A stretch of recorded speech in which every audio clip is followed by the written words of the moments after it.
আজকের প্রধানমন্ত্রী আগমন উপলক্ষে আপনাদের সারা কেমন যাচ্ছে কৃষক দলের পক্ষ থেকে? মে আমাদের প্রাণপ্রিয় নেতা জনাব তারেক রহমান, বাংলাদেশ সরকারের মাননীয় প্রধানমন্ত্রী আজকে এই ঘোষণার বিশ্বকাল উদ্বোধন অনুষ্ঠানের আজকের এই আমরা কৃষক দল আমরা সত্তরভাবে আমাদের সংগঠন 14টা ইউনিয়ন নিয়ে আমরা একটা সংগঠন, এই সংগঠনের সকল নেতাকর্মী আমরা এই অবস্থান নিচ্ছি। এই অবস্থানে আমরা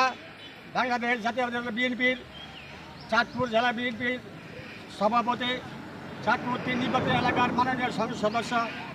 জনাব শেখ ফরিদ আহমদ মানিক ভাইয়ের নেতৃত্বে যে সমস্ত কর্মসূচি গ্রহণ করা হয়েছে সেই সমস্ত কর্মসূচি বাস্তবায়নের জন্য আমরা বিপুল পরিমাণ সংখ্যক লোক নিয়ে এই ষোলধরে এই খাল কাটা অনুষ্ঠানে উপস্থিত হয়েছে। প্রধানমন্ত্রীর আগমন,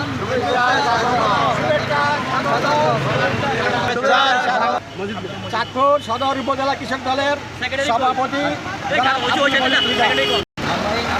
চাঁদপুর সদর উপজেলা বাংলাদেশ জাতীয়তাবাদী কৃষক দলের সাধারণ সম্পাদক মোহাম্মদ মোজাম্মেল খান। বাংলাদেশের প্রধানমন্ত্রী তারেক রহমান চাঁদপুর এবং এই গোসারাট খাল কর্মসূচি উদ্বোধন উপলক্ষে আমরা ওনাকে শুভেচ্ছার সংগঠনের পক্ষ থেকে বরণ করে নিব এবং শুভেচ্ছা